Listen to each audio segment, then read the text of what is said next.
from that backfield. But that secondary was locking down Derrick King's options if he had any options, if he got even a second to be able to get out of the pocket. So because Derrick King, as we saw last year and the year prior, he was pretty mobile. Even while he was at Houston, he was pretty mobile. He's pretty, and not only just mobile, he was able to look down the field.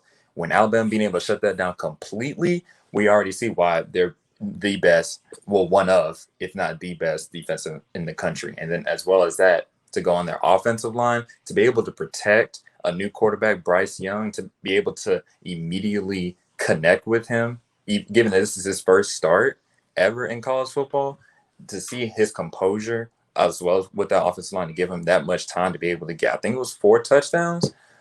It was really, really interesting to see how like they didn't miss a beat, changing out so many people, immediately going back in and getting to work.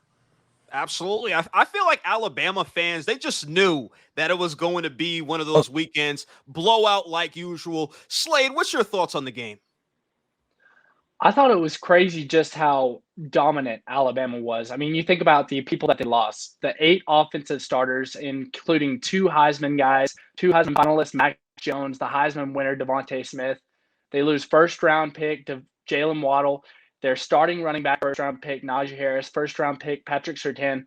They lose all these guys, and still they're the dynasty and powerhouse they've always been. And I think we kind of take that for granted as sports fans, we get used to these dynasties like, oh, great, Alabama's good again. But we have to realize this is one of the all-time great dynasties in sports that we're watching. And perhaps, I mean, I think definitely the greatest college football coach of all time doing what he does best and coming in the first game of the season and just blowing out mercilessly the 14 team in the nation. Absolutely. Slade, how did you feel about Bryce Young and how he played?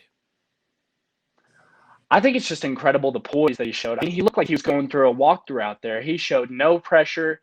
He didn't seem to have any nerves. You come in here and you replace Mac Jones, a first round pick, and you have to do it losing 8 of your offensive starters in the first game of the season, carrying that dynasty we just talked about. He showed incredible poise and a professional aspect that you don't see in many first time quarterbacks. And he's the next great quarterback of Alabama.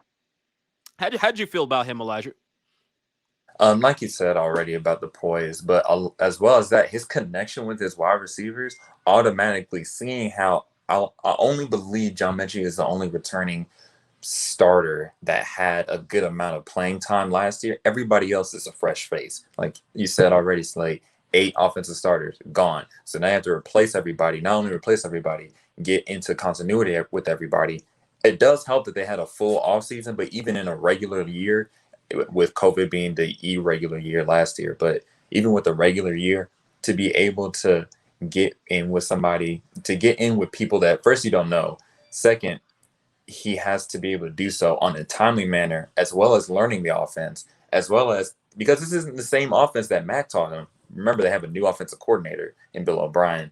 So to be able to have the new offensive coordinator as well as learning an entirely new system is just mind blowing to think about how much he's able to take on and how effortless he made it look.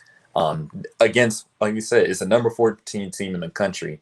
This is out of 120 something FBS schools, and Miami is not a slouch.